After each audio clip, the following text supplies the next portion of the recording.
Hello. I am back to finish this read. This is part two, a very long part one read where I only just barely got through the first row. And to the first card on the second row of the main plot of the story here. On the left, I had some influence factors. On the right, I had possible action, possible outcomes of action were taken in the 3D realm. And this is a story of the divine masculine concerning the divine feminine and the karmics, not necessarily just being a partner, but often, as we know, can be controlling family members. And I feel like divine feminine has actually gone through the same thing and through this story. So she is an ideal partner and does kind of know some of what, he's feeling. And I'm not trying to not speak for anyone in particular, so because, who really has permission to do that. But, like I said, this collective read. It's a collective divine masculine, divine feminine read. So, of course, take whatever part resonates and throw out what does not. So let me set this up here. I was actually really surprised at how well the sound quality ended up being, and I'm gonna try to remember to stay okay. I'm gonna try to remember to actually lift the cards as I read them. I'm reading straight from the booklet with a lot of these, and I'm not gonna recap because it was like a very lengthy process initially anyways. I really have a lot to do, but I really feel like that this is really important. So I'm just gonna continue and I guess look for part one. It's almost 2 hours if you feel like you want to watch part one.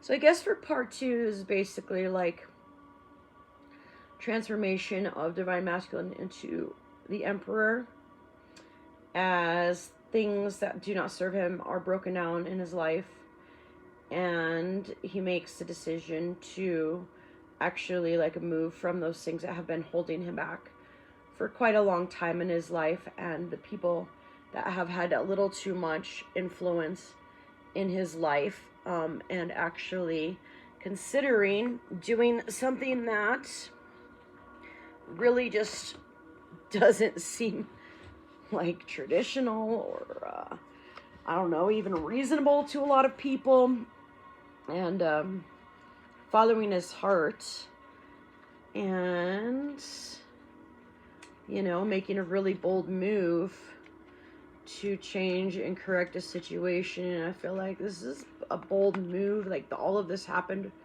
for a reason, and this is a sort of bold move that's really going to be painful. It's sort of like stretching is painful but necessary before a big workout. And growth, like growing pains always have pain involved, but this is like a huge spurt. Like there's a lot. It's like more than the average sort of pain, and it's feel like releasing an entire lifetime of toxicity. When you see people get shot with like an arrow or stabbed with a sword, it looks painful, but when they always pull it out is what even seems like to be quite a bit more painful than the actual blade or arrow going into the body. I mean, if you look at an arrow, it's going to easily slice, but as you pull it out, you're getting nothing but barb all the way out. So, sort of that sort of a pain. My voice is a little dry, so I'm going to try to just go with this, but I may have to interrupt and get a drink of water. Maybe I should just get a glass of water right now before I get going. I think I will, because like I said, my voice is extremely dry. I've been going through a lot of water. It's just a sign that, excuse me,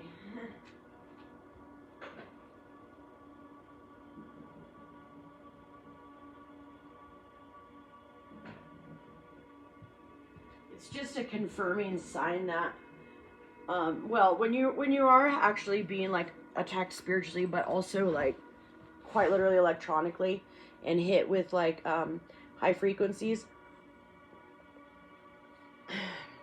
you'll notice yourself running out of water before the delivery date, you know? So I'm just gonna get going. Oh, I feel like I have to potty like a rock star, but I'm gonna try to hold out on that and get going with this. And again, you might have to excuse me for like a minute if I do have to go and can't hold it anymore. So, like I was talking about in the first video, I already read most of the main storyline, the main cards out of this book, and then I was going through with the clarifying cards that I pulled out and reading actually what's in the book from Mr. List Tarot and Klimt. The lighting's much better tonight, and so I feel like hopefully there will be less of a glare, and I'm going to try to pick up and hold the cards with my other hand while I'm actually reading out of the book, which might be difficult. I feel like I need a third hand or more, don't we all, right? So basically, this is the one I left off on, and so basically, like, since I'm not recapping the whole thing, I'm just going to start with these again, and how's that looking? Wow, this is kind of quite the stretch to try to hold these in the right spot. Dang it. Maybe I need to set up some sort of a stand right here. Hang on one sec.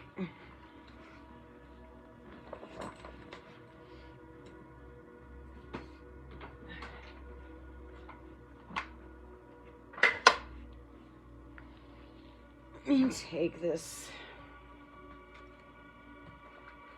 So of course I'm gonna have to put this in the spot. Let's see if this Dream Big Archetype deck has a little bit of a stand with it.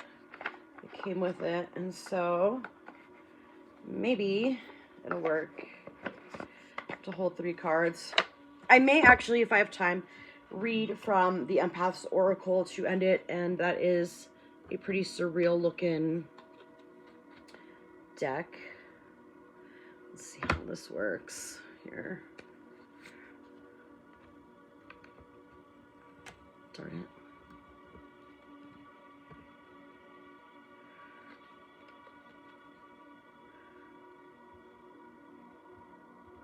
I might have to sort of like I'm pretty sure that was in the reverse. Overlap them quite a little bit. Kind of works there. So after I read these, I'll just put these under this little stand. All right. I like it. Okay, so, and like I did with the last read, I'm going to do the same thing where, just for sake of time, rather than explaining things, also, you know, I was getting hit and attacked a little bit, and so I was having a hard time finding vocabulary. I've got, you know, like masses of fungal colonies present in my language centers, and so it's affected my vocabulary, my spelling, and also I switch out words or can't find words. Anyways, so the Hierophant card, convention and conformity, alignment with a group, a teacher or guide, a course of study, seeking truth from within the confines of tradition. So, convention and conformity being a relative word, and alignment with a group. Alignment with a group. Alignment with a group influencing things that ended up being put in place. A blind adherence to dogma, family and religious factors, social expectations, business associates and friends influencing decisions and offering advice. And so basically some decisions that were made and a path in life taken by the divine masculine that actually did have the influence or confirmation of others. The divine masculine is a strong man, and he is his own person, and he does think for himself and make his own decisions, and he's moving into that as he becomes the emperor even more so. Things are just often really complicated in family dynamics and business dynamics and where money matters are concerned, and so a lot of people don't necessarily always understand that, or they don't necessarily understand coming from these types of families that often are narcissistic family dynamics, and they use money to control and manipulate the outcome of a situation.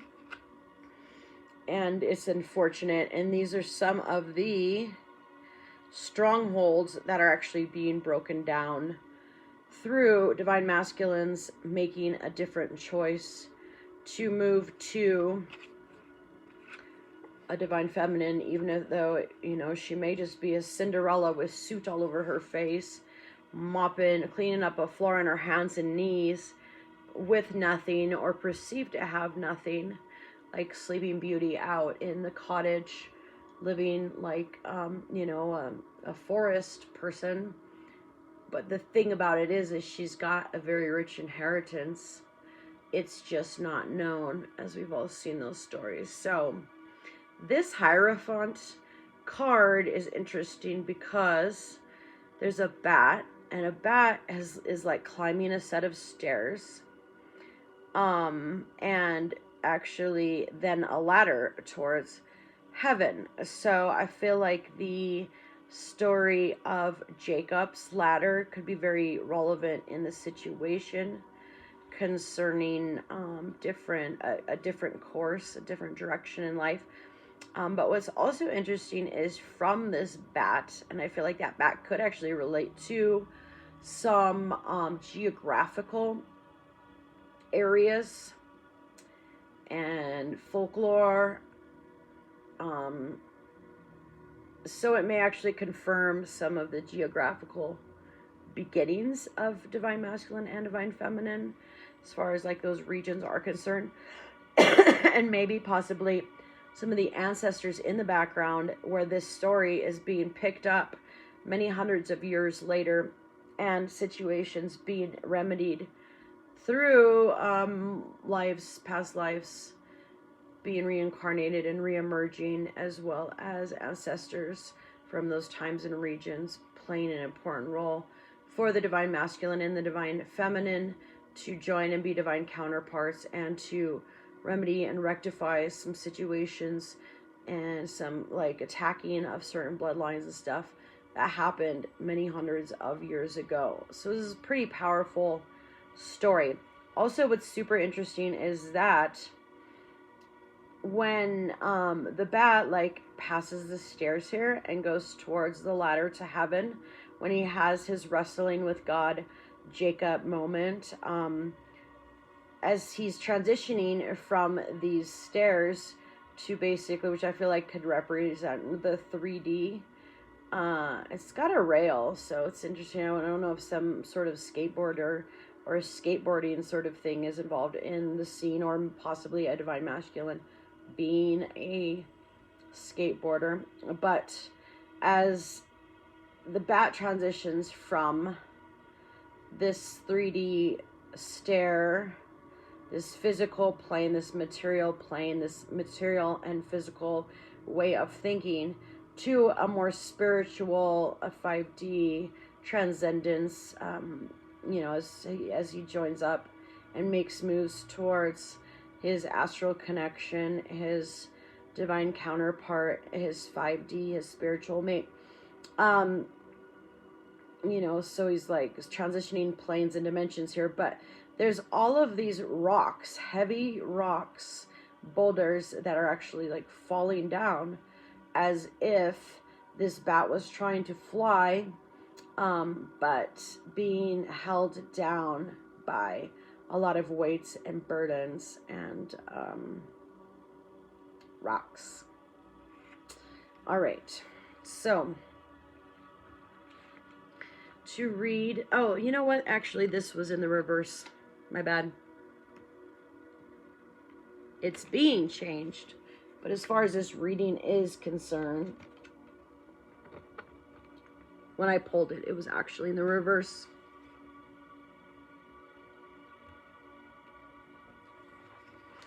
So Two of Cups in the reverse in the Surrealist Tarot.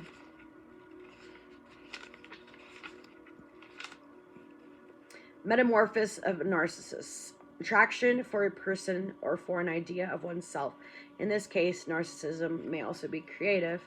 However, it is in the reverse. So I feel like in this case, and concerning, you know, the plot of this story, that actually narcissism, the influence of narcissism in family dynamics basically actually caused a stifling of creativity, a stifled creativity, and what would have and could have been and will be a creative approach to an elevation and attraction for a person or for an ideal of oneself. So with it being the reverse, basically, it may not have been like the one that he was ultimately attracted to on all of the different planes of existence, parts of a person, physical, body, spirit, and soul. You know, that actually may have been replaced by a flighty sort of like false attraction, and you know, and for an idea of oneself, basically, like I said, others sort of influencing a decision and him not truly following what his heart was telling him to do. Then I've got the Two of Wands, Two of Swords, Two of Swords.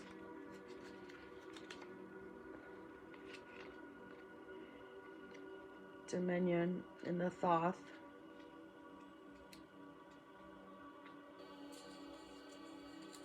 Two of Swords in the reverse. Being a dangerous rivalry, hypocrisy, secrets that must be hidden, and family conflicts. When if it were in the upright, it would mean equilibrium, successful challenges, and tests of strength. And with the two swords being together, with this in the upright, it would mean iron that sharpens iron. However, unfortunately, the wrong mate was chosen, and it did not end up sharpening the iron of the divine masculine and supporting him in his life plan and life purpose. Instead, it turned into a dangerous rivalry. Now, I feel like with the twin flame thing, it actually is a little bit of a rivalry sometimes, just because they are mirrors, natural mirrors, and two different persons sharing the same soul in two different bodies. And so, you know, you all often when you look in the mirror, you fight yourself, and you know, duel yourself, and that's really the biggest challenge, is, you know, to overcome yourself. Ultimately, like in many situations, we're having to overcome others, but I feel like for that to happen, first we've got to overcome ourselves and lay down all of our expectations and false programming and ability to please others. So it really starts with going way deep down inside and way back into the beginning of things and those patterns and roles that were formulated and formed, you know, in those most formative years, to set the order of authority up in one's life, to lay that sort of place. You're in this place and you listen to this person, and this person determines this for you, sort of a thing. It starts way back when, at really, really early ages. And I believe that there has definitely been some trauma involved in both divine masculine and divine feminine's life in early years, and abuse of authority by somebody that should have been trusted, but I hate to say it, perpetrating perversion of those roles, basically breaking the safety net of the twin flames very early on, and establishing a foundation of not being able to trust. And so I feel like that has actually misdirected courses. So, because what we're looking at from our physical eyes is we want to pick the thing that seems the most trustworthy. And I feel like the false flame and the karmic's appearance of being financially stable when this connection was being made it seem that, oh, I don't really have to worry about this person being motivated by just wanting, by being, you know, just wanting my money, wanting my funds, and being a gold digger. And my grandpa, before he died, he had a lot of money, and he kind of, I feel like he was in tune to what was going to happen, as some funds weren't really dispersed in the way that he had intended and laid out that they should have been, and some stuff was switched. But he had this sort of paranoia that everyone was after him for all of his money, and he was valid to think that. But I was thinking about the divine masculine, and I had this picture of him, like, it's kind of something I'd like to paint, where he's basically just like him, looking horrified, and not able to move because he's just completely surrounded by so many hands trying to reach at him and take from him, to where he doesn't even have an escape route because he's completely surrounded, and everybody is just like grabbing at him basically. And that's where the earth angel flies in and elevates him from that situation and picks him up and removes it. And I'm gonna have to peek to make sure I'm still recording. All right, so we're gonna move on to the next part of this.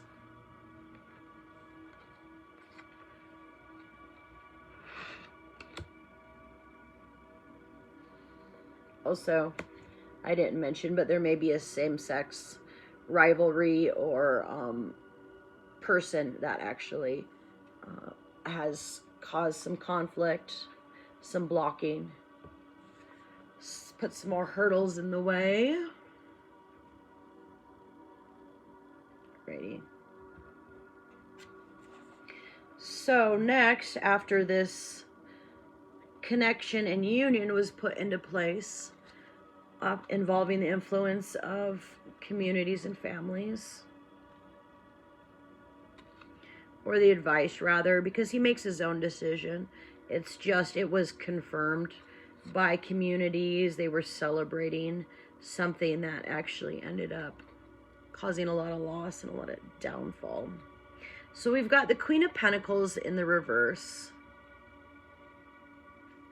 I need to adjust it to get the titles on these. There we go. Queen of Pentacles in the reverse with the Devil card and the Nine of Wands. So this is actually who Divine Masculine ended up hooking up with. Things didn't appear that way initially, but as we know, and as we're all hearing, the truth actually is coming out. It's kind of like when you hire somebody at a job. It's almost after that 6-month probationary period when you actually start to see the true qualities of a person emerging.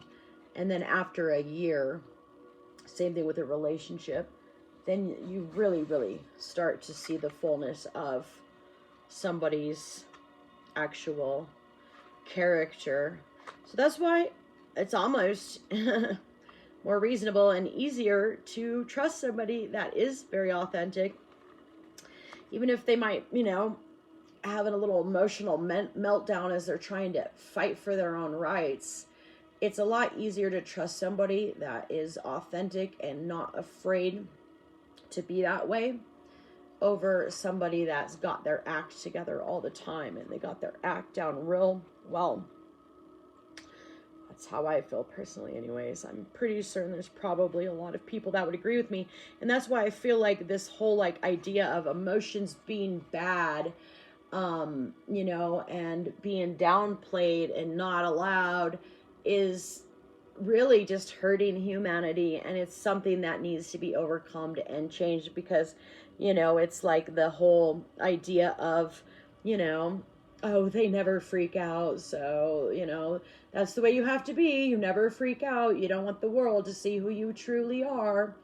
I feel like that's just sort of an evil part of an evil plan to allow some evil people to not be seen for what they truly are because of this pretense that we have going on. And it's an ideal that needs to be broken down.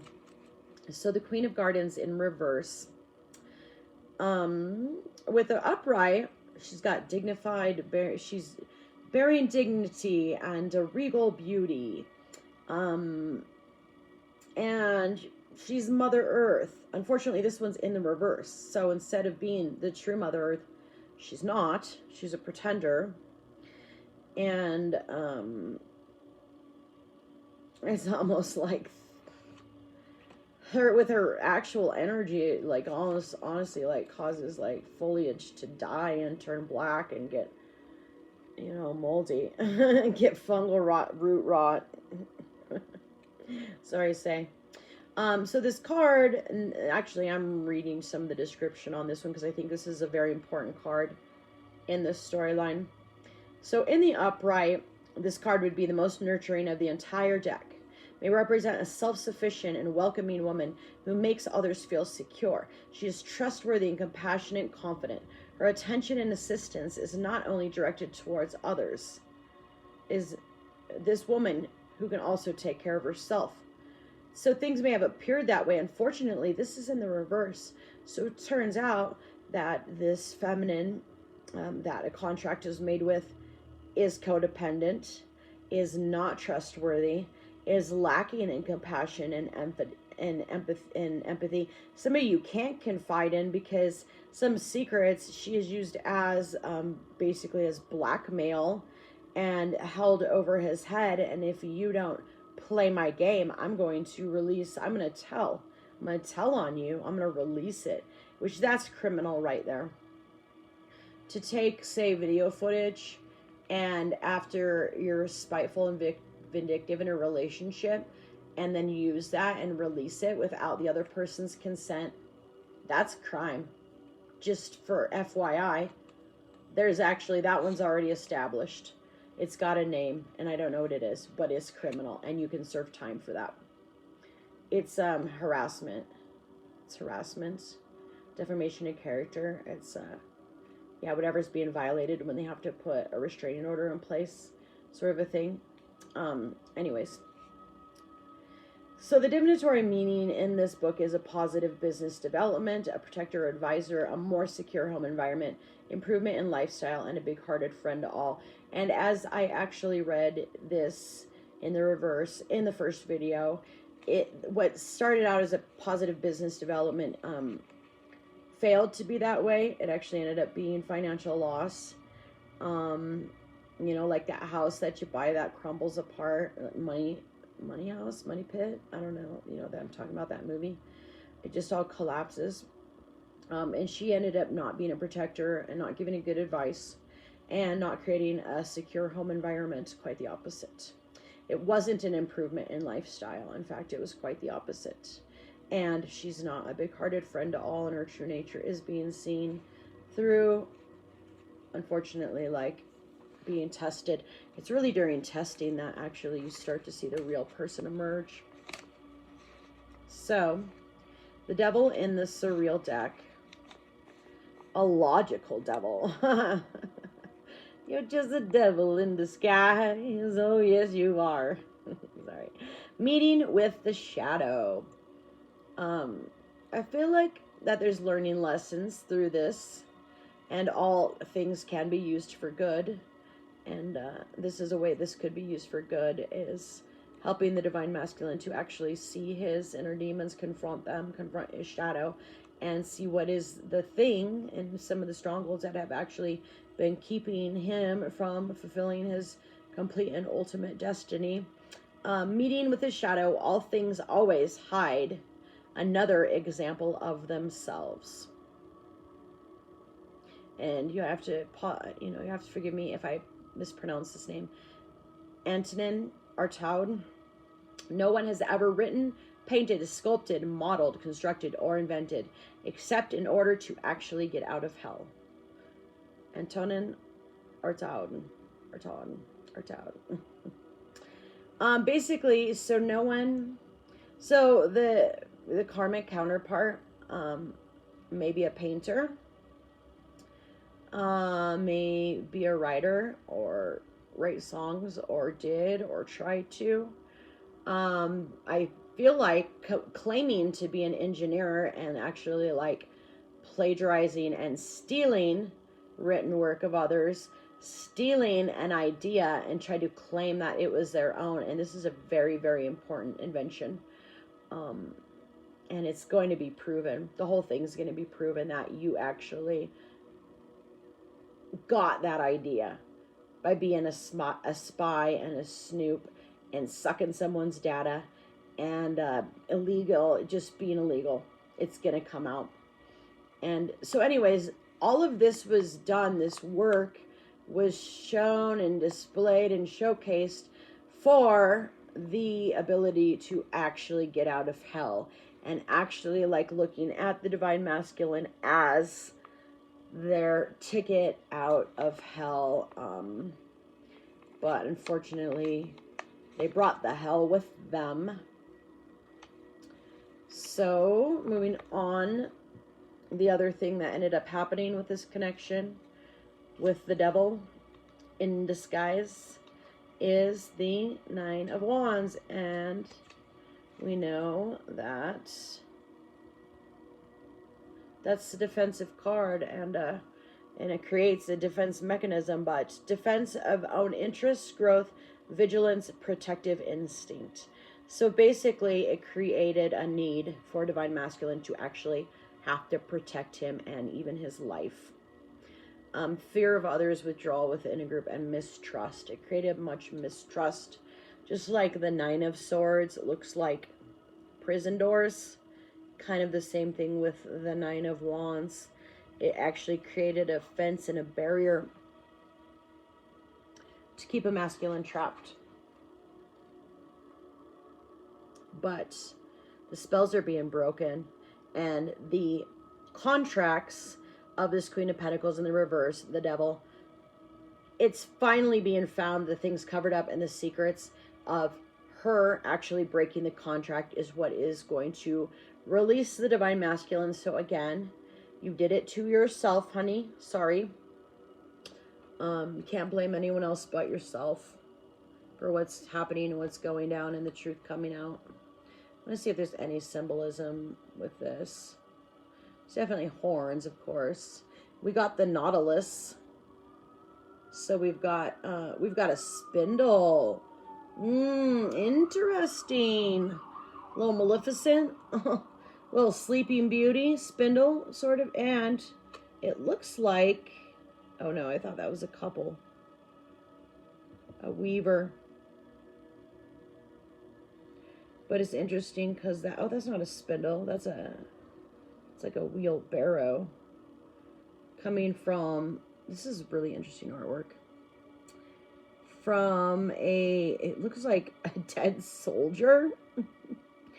He's holding a cowboy hat, yet he's wearing a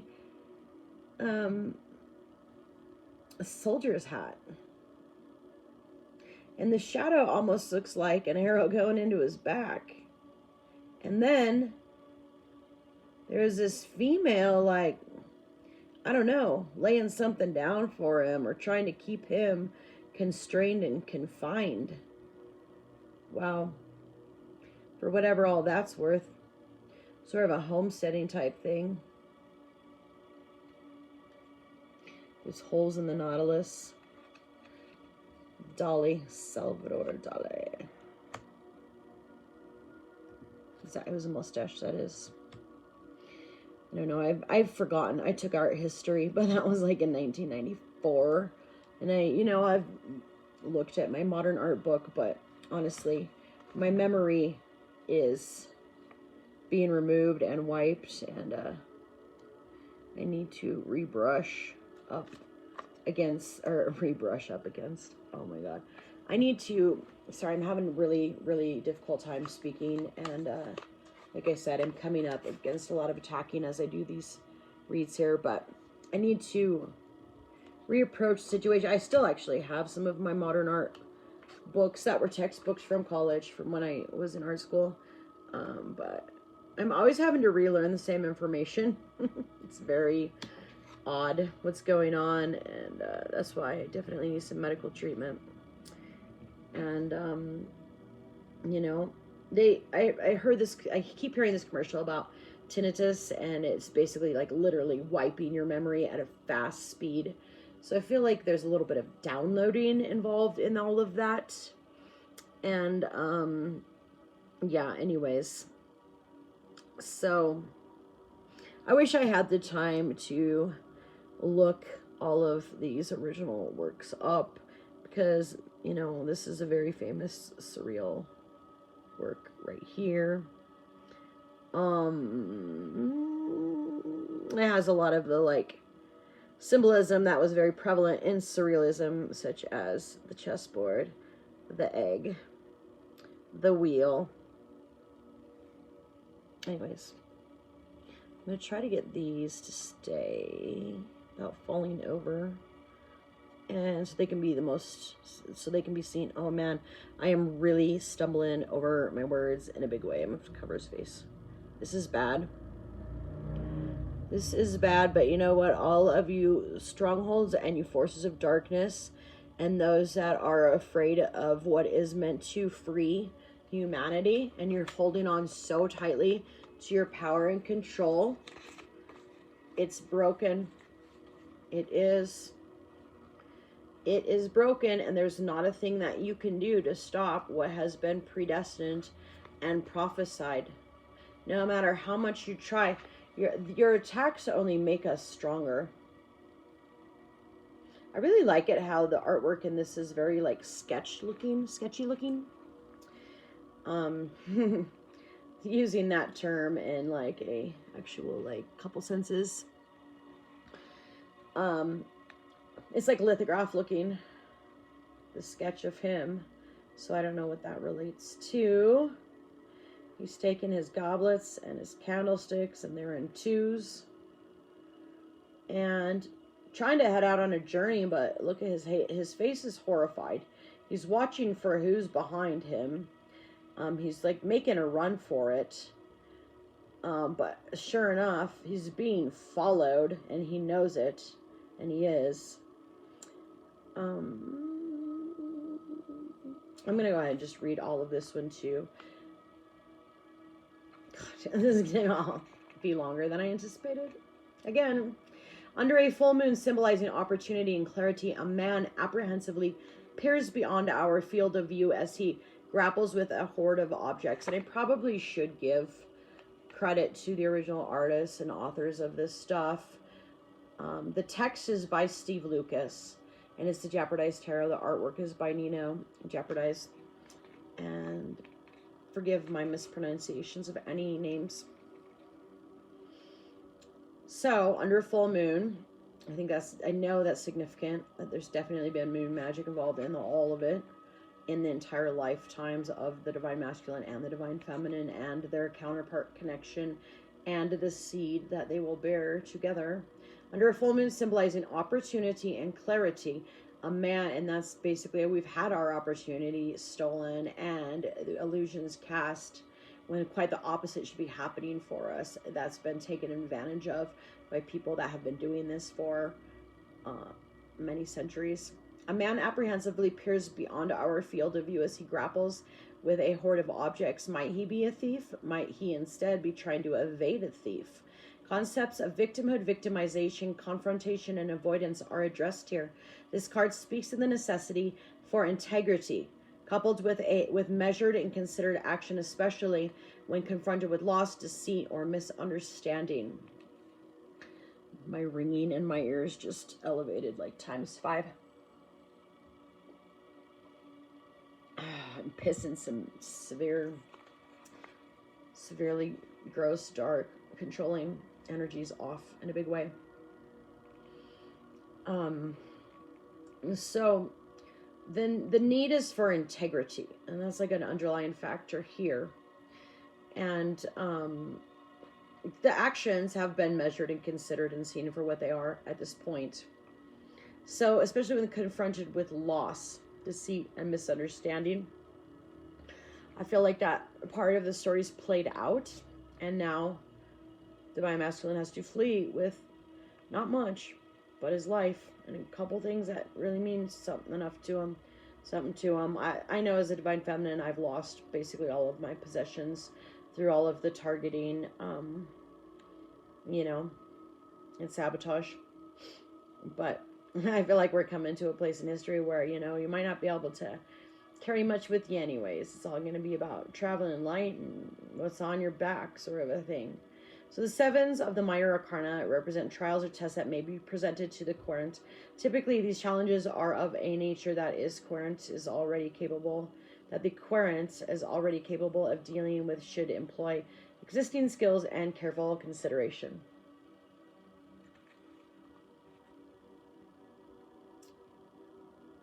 Trials and tests.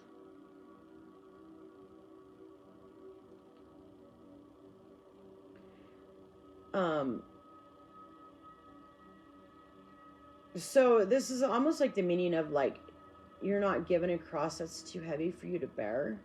And that's what our lifetime is. Those of us that have faced a lot of challenges, we took on these tasks in this lifetime and these missions, knowing that we were strong, and we were given these missions, tasks, and sorry, there was another word I was looking for, because we were strong enough to be able to get through it, and we're strong warriors, and that was known.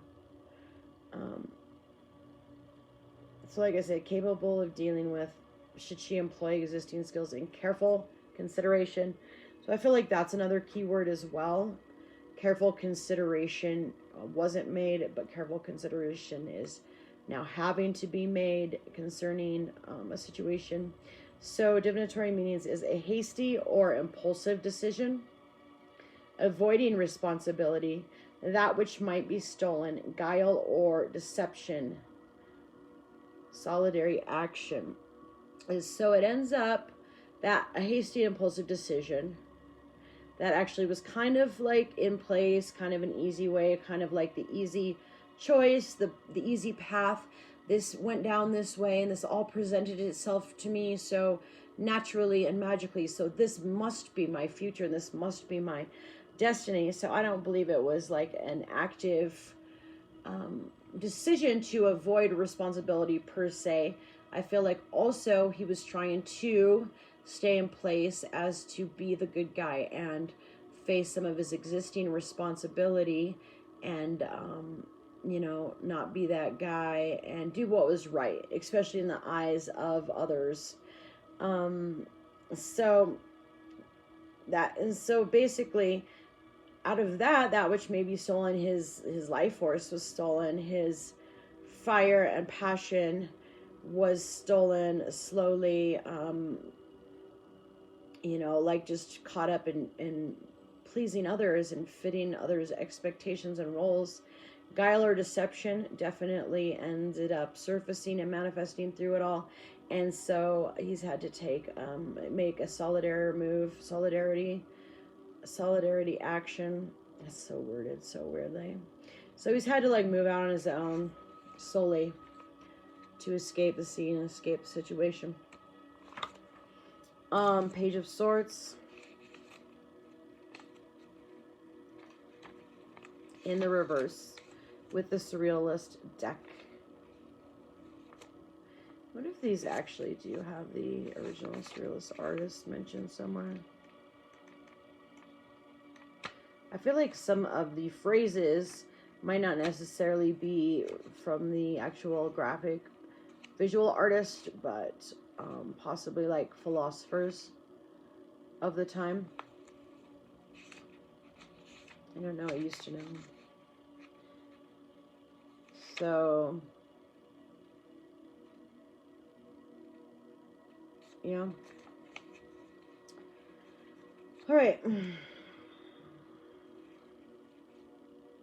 Where are we? Page of Swords in the reverse. It's called Knave of Swords in this booklet. I don't know if this deck's been redone and relabeled. But keen but hypersensitive intellect. A little bit of paranoia and being in one's head. With it being in the reversed, maybe some misguiding and some misleading. Playing on someone's intellect, and which can turn into patronizing, really. But basically that stuff was played on.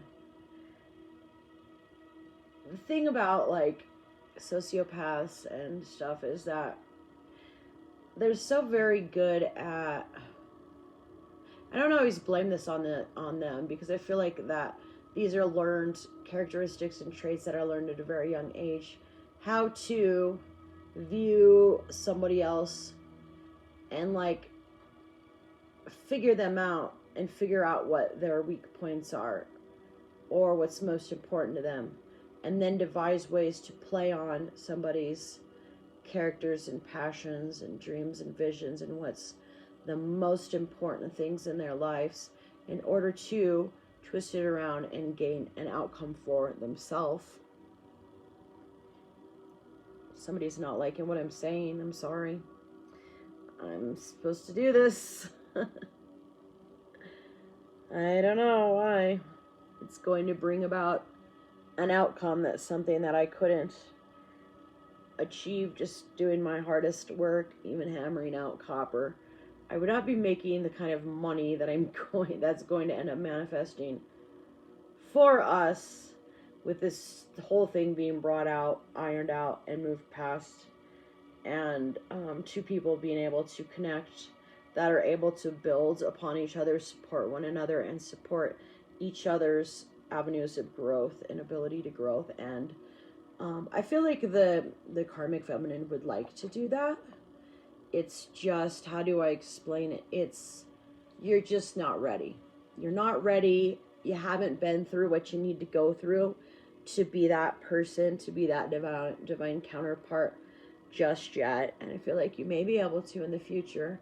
It's just not going to happen now, and it's not going to happen with this divine masculine. The age gap can be something that's worked through, but when it comes to twin flames and divine counterparts, I feel like they need to be on in a more even playing field. So even though those young person use manipulation to seem as if they were so wise and knowledgeable and versed and schooled and, hip and aware and progressive and connected and on and on and on and on and on. It was a front. It was a pretense. It was overcompensating for actual lack of confidence, lack of authentic know-how, lack of the wisdom that actually comes with experience. And that's kind of where the thing went wrong. I'm still recording. Wow, I'm almost an hour already. Oh, jeez. So anyways, I better get going. And now maybe I just need to take my time. Draw this out with 3 or 4 days. Who knows? So anyways, conflicts that lead in the long run to new perspectives and new knowledge. Unfortunately, that is reversed in this spread. So the conflicts that happen weren't really productive. It's not really like ironing, sharpening iron conflicts. It's more like beating the drum. How many times do I have to tell you this? I've already said it. I've already answered that question. You are not trying to hear the answer. And so it's not actually producing growth in the long run. There's no long run. It's been reversed. The long run isn't going to happen. It's called irreconcilable differences. Irreconcilable differences. Irreconcilable differences. Get it through your head. It's never going to work. Divine had a different plan. Divine does have a different plan. Stop the conniving. You're only getting yourself in more trouble.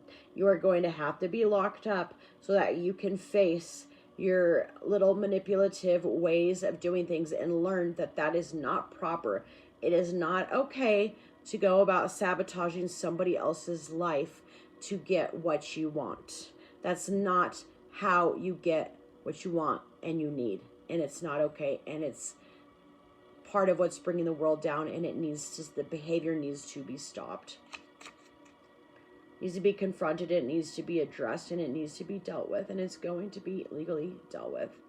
So to new perspectives and new knowledge, unfortunately not in the reverse. So although this person presented themselves with a whole lot of knowledge and schooling and this and that and everything else they looked up in an encyclopedia or Wikipedia or whatever pedia, that's as far as it went. It didn't actually go any deeper than that. It was surface knowledge. It was useless facts. It's like you could win Jeopardy, but really when you have to apply this to actual like situations, is anything going to manifest, come out of it? Do you have true wisdom? You might not be stumbling over your words because you're young and so your head isn't full of fungus quite yet. But really, is your thinking divergent? You might be able to be book smart and pass a test and come up with that word or that definition. You know, I used to be able to also. I was also on Academia Bowl and tested 99 percentile, and I'm going to get it back.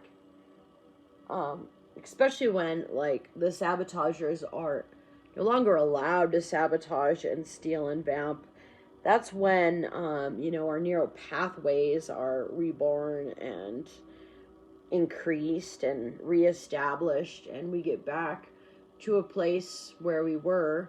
Because I was once like you, very book smart, but lacking common sense and thinking I could get away with anything and do whatever I wanted to and take this risk and that risk, and it wasn't going to turn around and bite me in the butt. And it took a lot of different events and regrets and life happenings to get to where I am today, you know. So pride comes before the fall.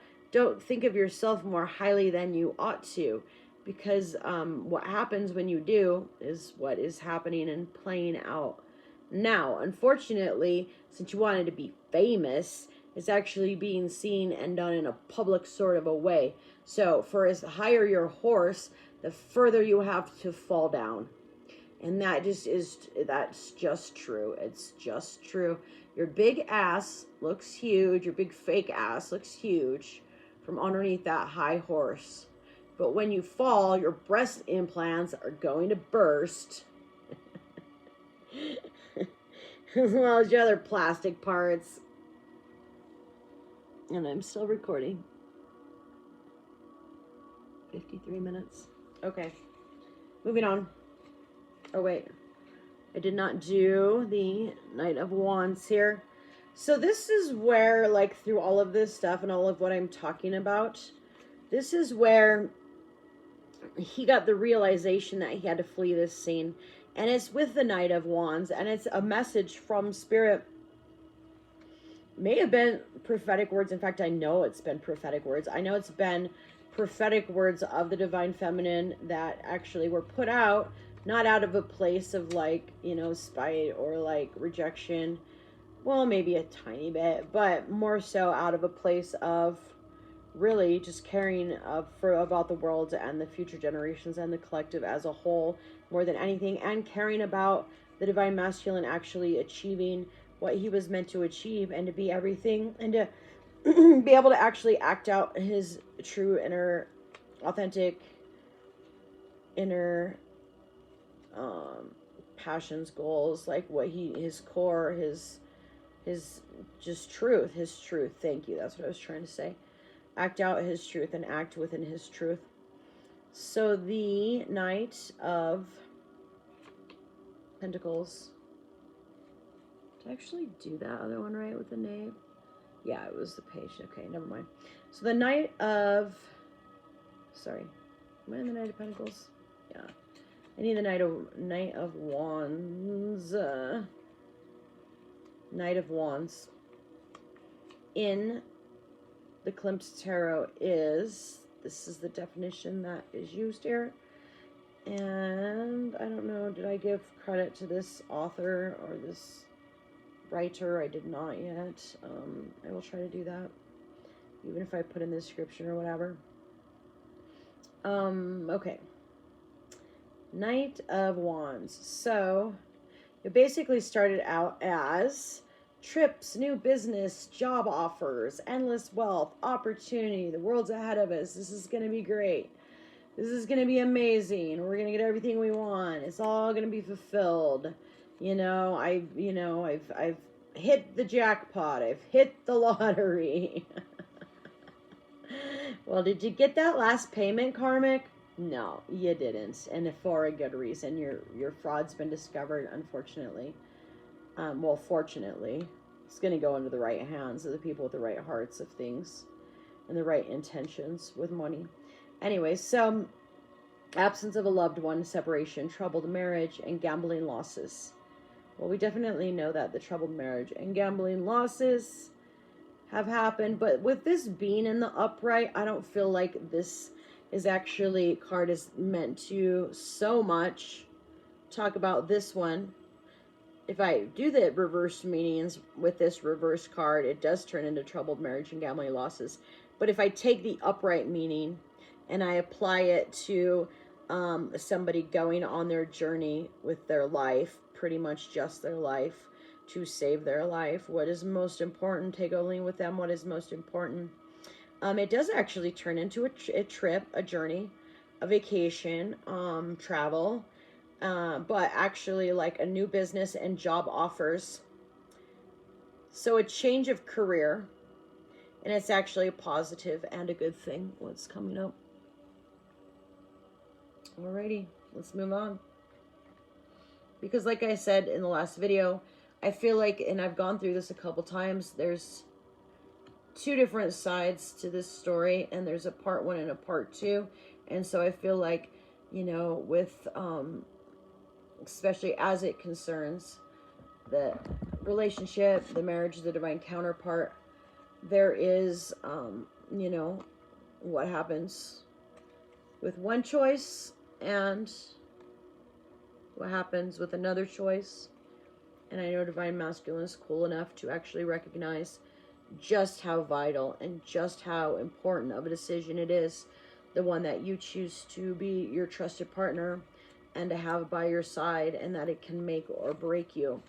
And unfortunately, I feel like he had to learn that the hard way. But with the Five of Cups, not all is lost, and those lessons can be taken, and a whole new thing can and will emerge. But with this based on wisdom, or so, I'm sorry, I am like really tripping and stumbling over words badly. Some peoples aren't liking this. Some spirits aren't liking this.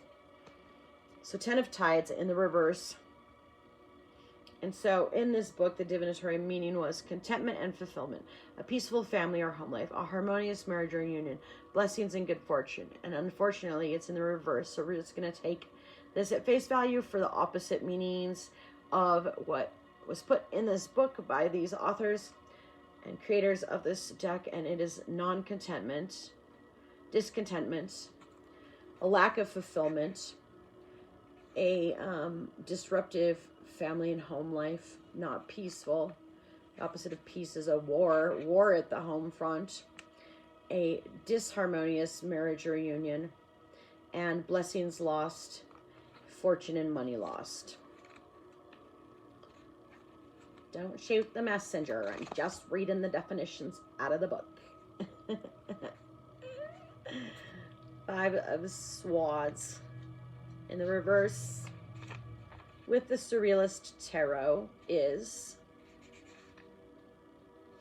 the Spectre of the Libido. So, was this marriage initially based on lust and sexual attraction? Was the sex really good in the beginning? Is this where Divine Masculine has to learn to stop thinking with his second head? The Spectre of the Libido. The subliminal aggressiveness that comes from the fear of solitude. But you know what? It's being reversed. And we're talking about the Emperor now. So perhaps some of that playerism and player ways are being overcome. Is it too late? It may be too late. I mean, is he too far gone? Has he been too much affected? I don't know. Like, we'll see if he heads towards the healing of his twin and his divine counterpart and a healer and an earth angel. That could change the whole thing. But needless appropriation of someone else's ideas.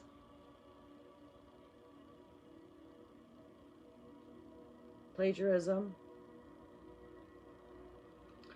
Let's look at this card a little bit more. So you got a female dueling with an apple head. They both got 2 swords. But like their brains are like weaved, and they're weaved together, but they're empty.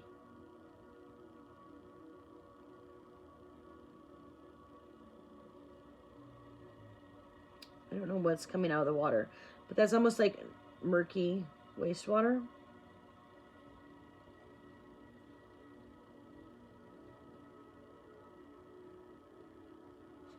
Yeah. Again, the Nautilus is in this. The Nautilus has a sword coming out of it with a fruit tree. It's almost kind of sort of like the sword in the stone analogy, where only one. Are you peeing? Hang on, I gotta let my dog out. Come on, baby.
Sorry about that. I have a 17-year-old German Shepherd, and it's amazing that he's lived this long, but he's definitely like losing his functions a little bit, and he's too cool and handsome for me to put him in diapers.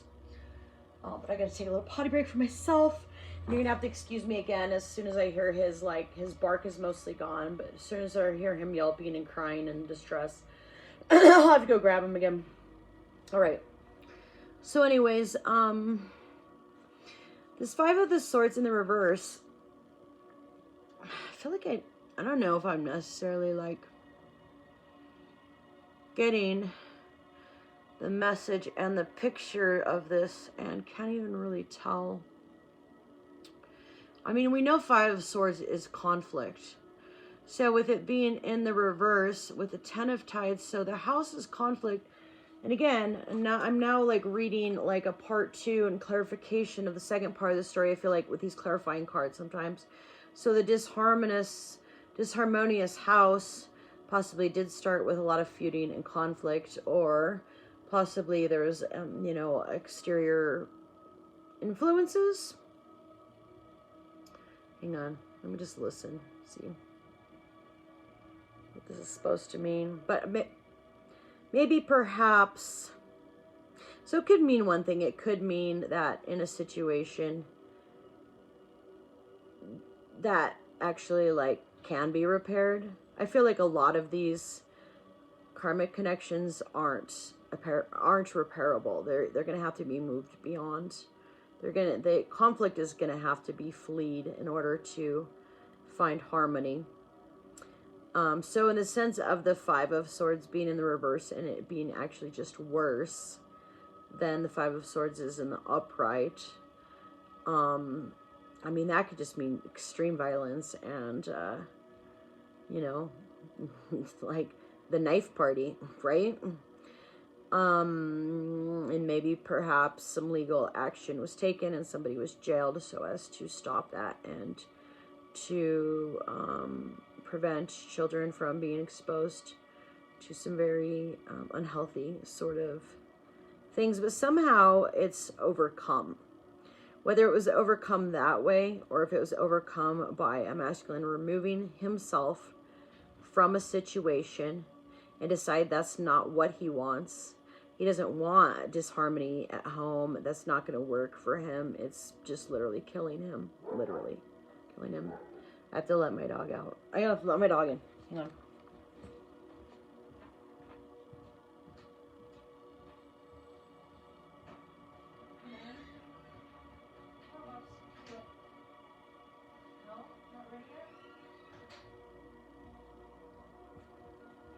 Okay. And I know the Five of Wands comes with this Five of Swords in the reverse, so maybe perhaps that will sort of bring it together, because I did this read this way for a reason, obviously. I wish I could get my, I don't know, I have a deck that I've like actually done a whole lot of like different, like gotten and gathered materials from different sources to put it together. And as I'm going to be hopefully working on some of my own decks, but I don't know that I've actually done the Five of Swords yet. So the Five of Wands is in the upright. It's in the upright. It's kind of interesting because I'm reading two stories, and so I don't know if I'm putting this together exactly the way, like, whereas, like, you know, the surrealist could be the whole karmic picture, and the Klimt could be the divine feminine picture, or the other way around. But I kind of don't feel like it was necessarily specific like that. I feel like the cards are supposed to work together to tell the story. So I'm just going with it. And it might be different for each card and scenario. It does come together quite a bit, although I get thrown off on a couple of them. So with the Five of Wands in the upright, and thinking of the Emperor actually leaving the disharmonious home with the Seven of Wands before it, you know, which actually this row looks like that. You know, we've got the Hierophant and the contract and the connection, the union, but then we've got the Queen of Pentacles in the reverse, into the Seven of Wands, into the Ten of Tides. So if you just take those four cards together, it's almost like a Divine Masculine has left a contract, has left a home, has left a Queen of Pentacles in the reverse, and has left an abusive situation. So with the Five of Wands in the upright, preparation for a confrontation, sexual wants, and a desire to learn. With it in the reverse, it would be contradiction, conflict, suffering caused by friends. So actually, possibly what happened in the reverse happened and is in the past, but now he is preparing for a confrontation, and it may not be the same type of confrontation that the Five of the Swords in reverse is, or maybe with that being the reverse and these two supporting each other, he may be expecting that type of conflict, as that's what he's used to. And I think he's going to be very pleasantly surprised to see that through this process. And maybe that's the whole purpose of what I'm actually doing right now, personally, for myself, for others, is that we already know a lot of this anyways, of what's gone down, and that he has had a part in the sabotage. But he may end up being pleasantly surprised to see that it's a 5 of Swords in the reverse, and maybe it's going to be a whole lot easier than he thought. He just needs to step forward.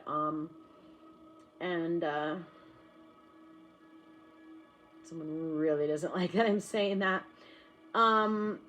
Preparation for confrontation, sexual wants and desires to learn. I feel like it's a different sort of a sexual want in this case. And maybe the desire to learn has to do with a desire to discover a new place, a new life, a new setting, perhaps a new partner, to discover and learn all that he can be when he is actually in charge of his destiny solely and in a place of peace, to see and learn and discover what that's like and how that's going to be different. And also learning a new way of sexuality with the one that actually will fulfill his desires, and quench that quench the unfulfilled desires, be the perfect fit. Okay, now I'm thinking in sexual terms right now. He will want no more. He will overcome the lust. He will achieve, okay, here it is. He will achieve the sexual connection that he has always wanted to achieve, never has been able to fully achieve. He may have come close a couple times in the past, say in the cupcake honeymoon phase, thinking this was it, right? But that faded away really fast. So he's going to basically achieve a new level. It's like tantric sexuality, the kind that people want to think they can listen to meditations and, have these like enlightened orgies and is spiritual, but it's not. It's a bunch of garbage.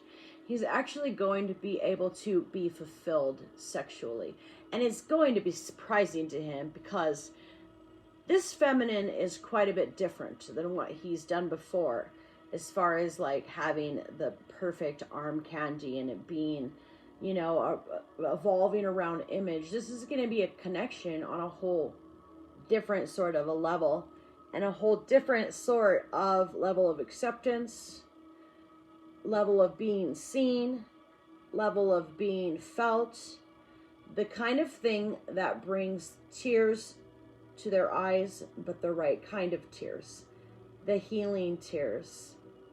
That this is what's been missing all of my lifetime, tears.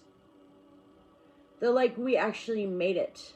We actually made it through this. Love did indeed find a way.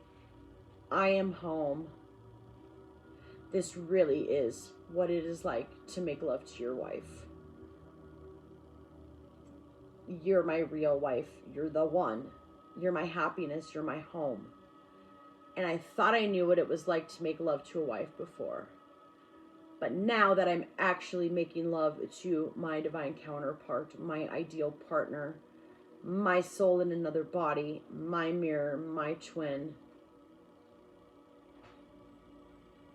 I feel like I'm speaking on different situations here, or different outcomes. Even for myself, even for like, having different choices. Maybe thinking of what it would be like to be with my twin flame. Is that going to happen? Is that actually like even going to be a possibility? What are we speaking about here? Is this esoteric? Like, what's going on? Anyways, am I hitting the target here? Am I just speaking out of what I would like to see happen?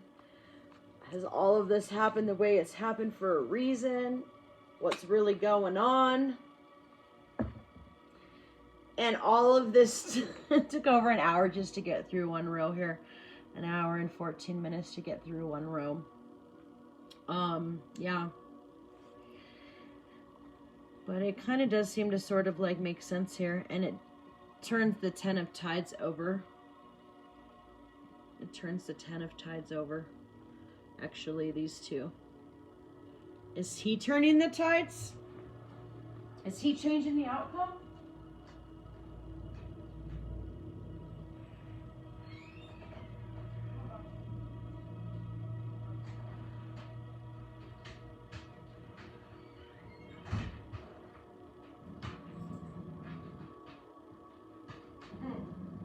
Hey, be nice. All right, sorry. Had to let the old man in. Okay. Shall we keep going? I feel like we shall try to get through this last row. See how well it goes. Girl, be nice to him. He's just an old man. Be nice. Be nice. Leave him alone. She's gotten really possessive over me. Since Blue Pity had to be put down, there's a new dynamic of them being together more. And when Ivan was in the car, I was her person. And now Ivan's out of the car, she's got competition. Don't you, girl? She's a little special. She's a rescue. She's a res rescue. She's a little res runner, aren't you, girl? She's always had some special microbes and some joint issues from the get-go. I can get into that one more, but I won't. All right, so on this bottom row, and this is where things look up, and it does appear that the Divine Masculine is looking to remedy and rectify the situation, step up, be the man, be the knight in shining armor, be the prince, and use those last 2 cups of the 5 of Cups to try to follow his heart and pursue a situation that is a little bit more based in purity and true love. All right, we got the Hermit in reverse with the King of Pentacles and the Queen of Cups. So, Virgo energy. Double Virgo energy? I personally have double Virgo. He may be a Virgo cusper. I don't know. I don't know his charts, and I don't know if people in the public eye even put their correct birthdays out. If they know much about witchcraft, you think they'd be smart enough to not. However, I feel like with Wikipedia probably can't lie, so I feel like he identifies with Leo probably more so than Virgo. I don't know. It's just kind of what I'm feeling. But yeah, this card actually has like the earth in it. It's got some space references. It's got a diamond. It's got like the light. It's almost like the light of the sun shining on the earth.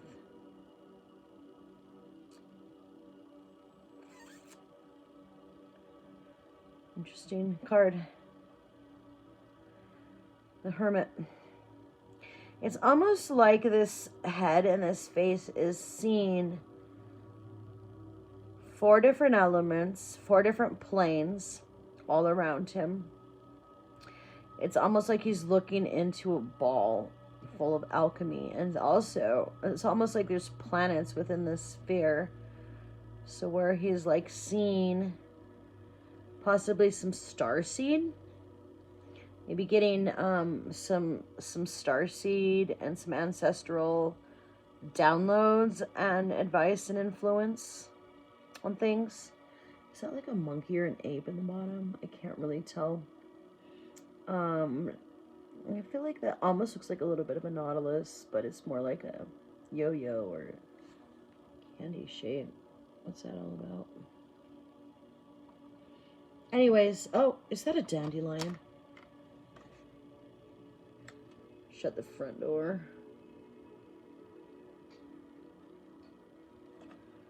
So basically, this is a Hermit in reverse. So I feel like, in the first sense of the word, it was a failure to go within. I mean, maybe that's the thinking man sculpture. There's definitely a lantern there, which is often seen in the Hermit card, but that looks like a dandelion to me. Right? Elements, earth elements for sure. Space. This is almost like a space jellyfish. It's almost like black goo peeping from a black hole. Oh wait, so it's in the reverse. So I feel like initially the Divine Masculine, of course, did not want to see the truth of things because there's public eyes on the thing, and it's, you know, it's the crappy part about being somebody in the public eye, being a celebrity, is that you quite literally, that's part of the contract, and that's part of the trade-off. You lose your life. You don't own your life anymore. For as much as I seem to want to be famous in the public eye, it's not even like that. I personally rather retreat and just live my own life. But unfortunately, through what I've went through and the message I've been given and what I've learned and what I've survived, and being that mother, that Eve and Sarai, to be Sarah sort of position, character, role, whatever, I just feel like I actually have been entrusted with a task to bring a important message to the kiddos. And of course, it's in their hands to make their own decisions. And I feel like that's actually what the message is that you get equipped with knowledge and the true facts of things, and then you choose for yourself. You make your choice, and you are responsible for the consequences. And so, the Hermit in reverse, and I know I read it last night on this part 1 a little bit, but this one I feel like I need to read the whole thing, not just the divinatory message on it. Because of the fact that it is Virgo energy and it does involve a detective. So from what I know I'm a double Virgo, rising and setting. And I know that, and then I've got Libra in 3 major placements. So I'm like Gaia justifying the earth, okay? I'm not trying to like inflate myself. It's just who I am. That's just the facts of things. That's just what my charts show. And from what I know is that one of them, my twin, is a Virgo Leo cusper. However, there also is this private eye investigator sort of person that actually also fell for the bird in the cage through observation. So I don't even know if I'm dealing with his karmics as well. I know certainly, you know, Mr. Earth, Mr. World, I know I'm certainly dealing with some of his, but I don't know. Has somebody else's protection and, how do I say it without it being like the creepy thing? Protection and observation. I mean, the truth of the matter is just even the condition that I've been diagnosed and I have. Homeland Security has a, loophole through the, like, civil rights sort of a statement and one of the constitutional rights to view and observe us as we have an emerging disease, although it was found in France in the 1400s and in the Egyptian tombs. Just to see what's going on with us, to figure it all out, so it gives them right to you know, whatever. So I feel like that there's definitely been like the government surveillance.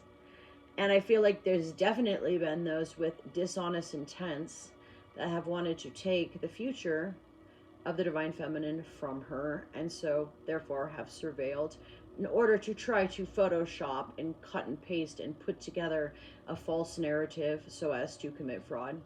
But then there's also the divine masculine that did his own research and also has been protecting the divine feminine, but did his own research to see if the false narrative is true and the false lies and the smear campaign are indeed true. And, you know, we hear this story from others, but I've experienced it. So there's a lot of different,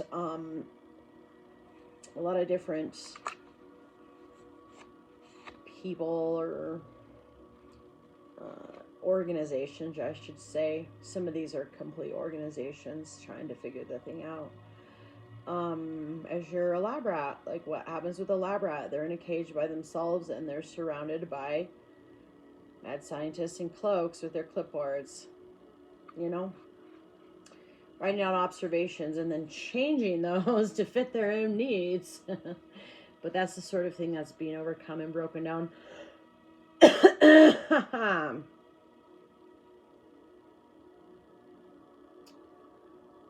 All right, so we're going to read this whole thing, even though I'm going to have further humility by like seeing that I already cannot pronounce this Italian word here.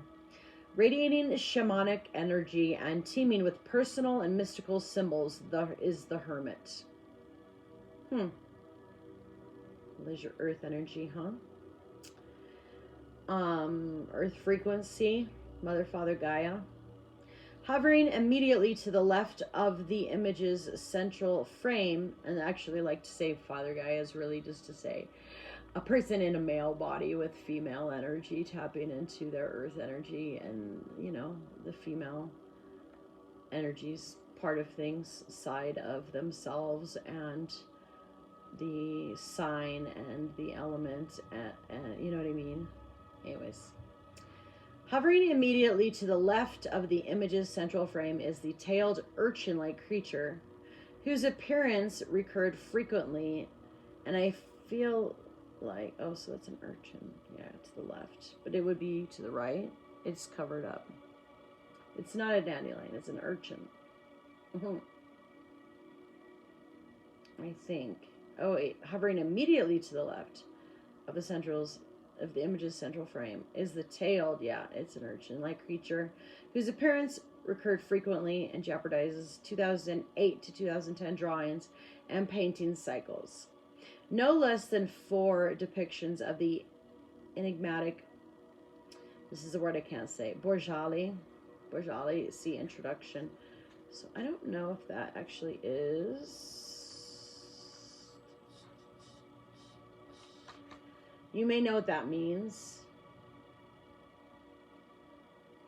One final opportunity I'm eager to address and share is an element of jeopardizes tarot visual vocabulary that has remained largely undiscussed to this point, despite having demonstrated its increasing significance in Nino's continuing body of work.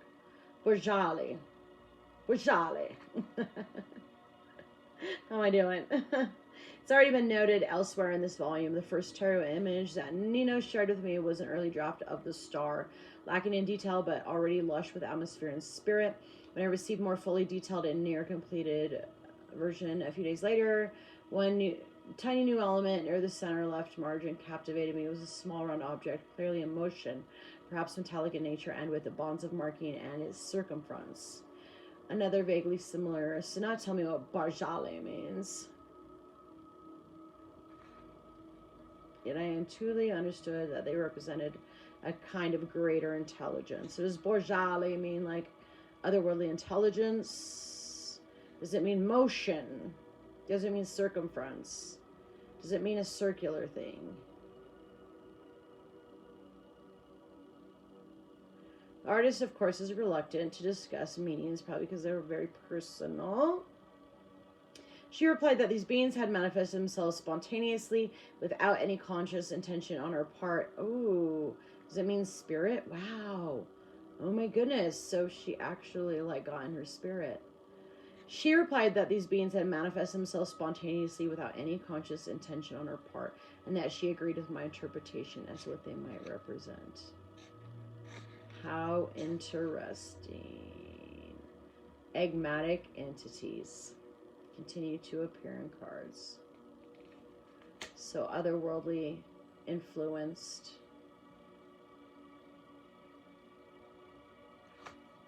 Imagery. Spiritually, Georgian mythology, Bojali. Was called Bojali, an ancient Gregorian symbol of the sun, eternity and timelessness, as it was stunningly and clearly suggested of the reoccurring objects that so impressed me. Sun, eternity, and timelessness. So we got the sun also shedding light into things.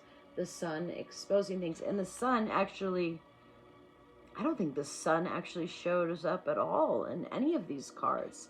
Probably because the sun's not present yet. Because the divine masculine needs to go get his son. He needs to go take the veil off of the sun. He needs to uncover the light that's been kept under a bushel. Even the national rugby team members are known as Bojali and wear this emblem on their uniforms. Okay.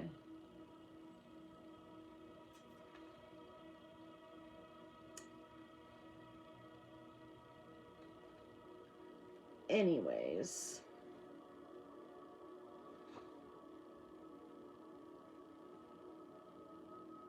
I don't know why I'm learning these. Stuff I learn often is just as easily lost.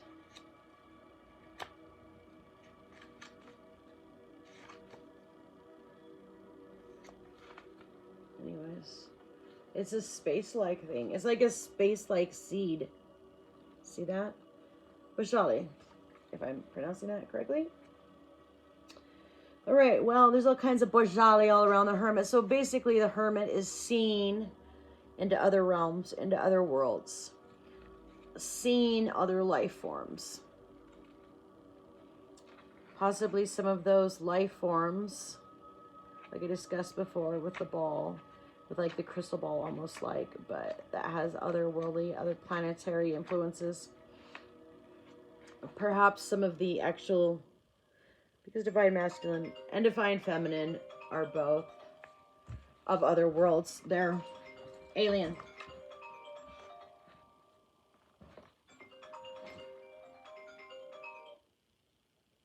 Yeah, babe? Are you hungry?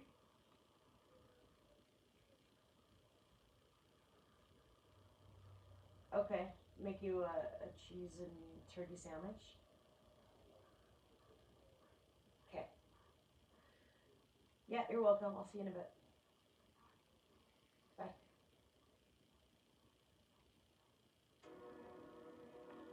She doesn't sound great. All right. Judy calls. I've got to run. I'm going to pick this up, as this is a sort of a new chapter of the whole story anyways. I'm going to pick this up when I get back. And we'll see what sort of enlightenment the other realms have to bring us.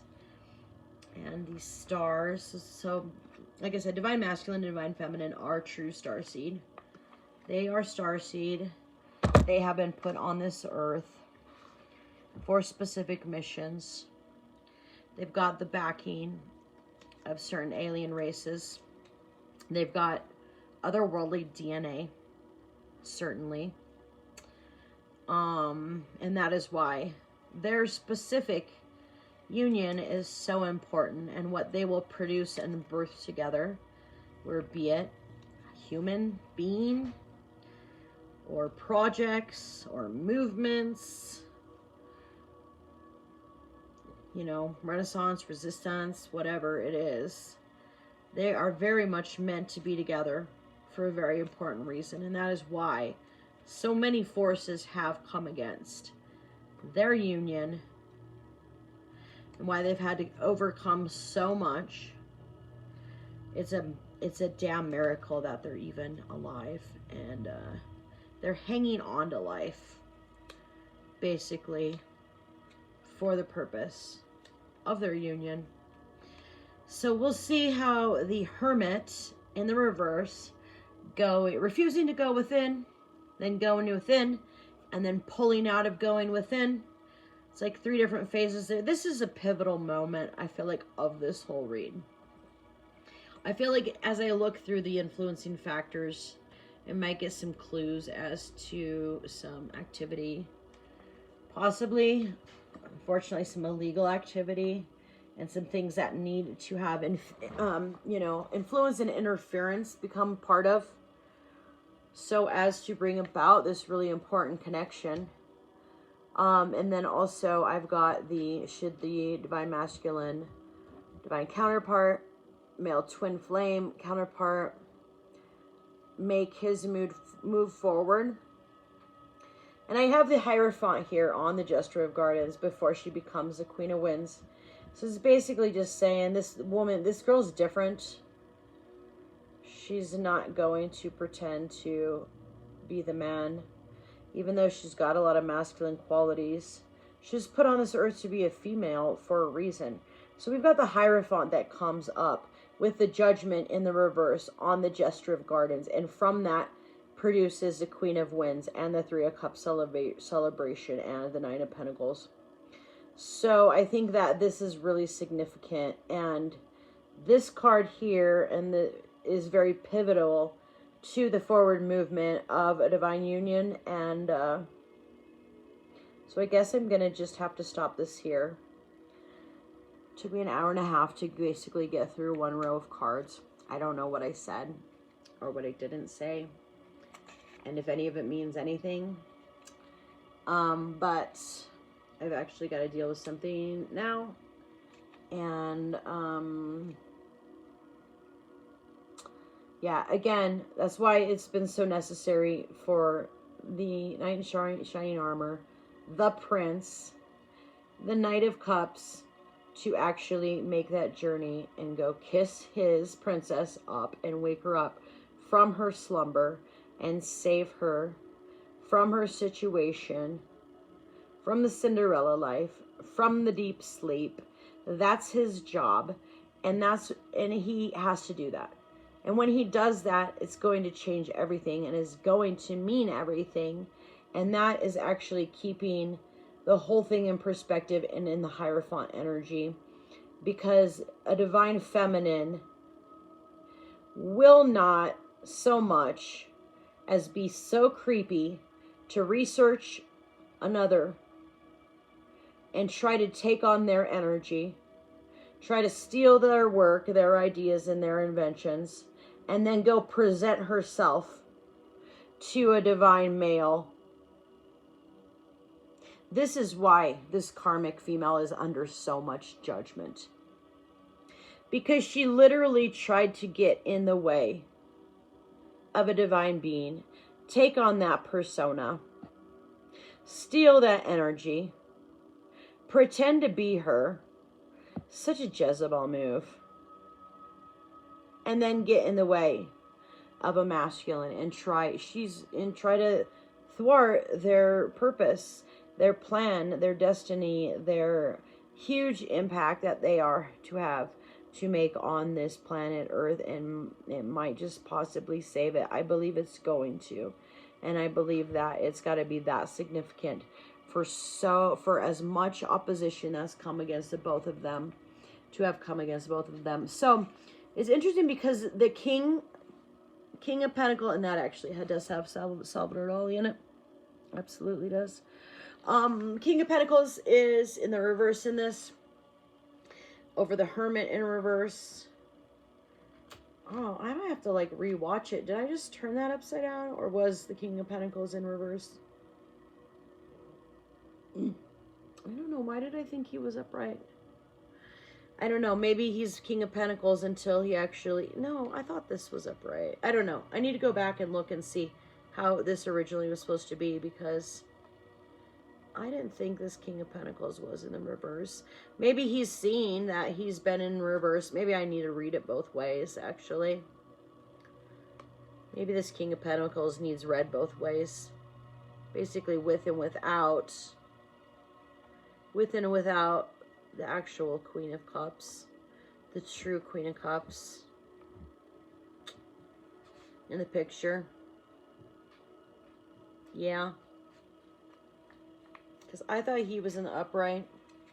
In this last row. He's coming out turned upside down because but that's a lot of that has to do with this Queen of Wands in reverse. And King of Cups in reverse and King of Wands in reverse. The whole lot of them in the reverse. Yeah, I got Queen of Wands and King of Wands in reverse in these influencing factors. As well as the King of Cups in the reverse and a King of Wands in the reverse in the top part of this read. And then I've got a King of Cups in the upright. And the influencing factors, I don't know, maybe the Investigator's upright. And the King of Pentacles is always going to stay reversed and not actually be obedient. And not actually step forward and do what he knows in his heart is right to do. He may just die in his folly. Ego and pride is pretty crazy like that. It doesn't seem like, I don't really believe intuitively that that is what he's going to ultimately do. But even if his choice was to not do that, just like it shows in the Seven of Wands cards, he's got to sneak out of the scene anyways. It's dangerous. The Flip Mode Squad is dangerous. My whole entire crew is dangerous. Alright. I'll be back.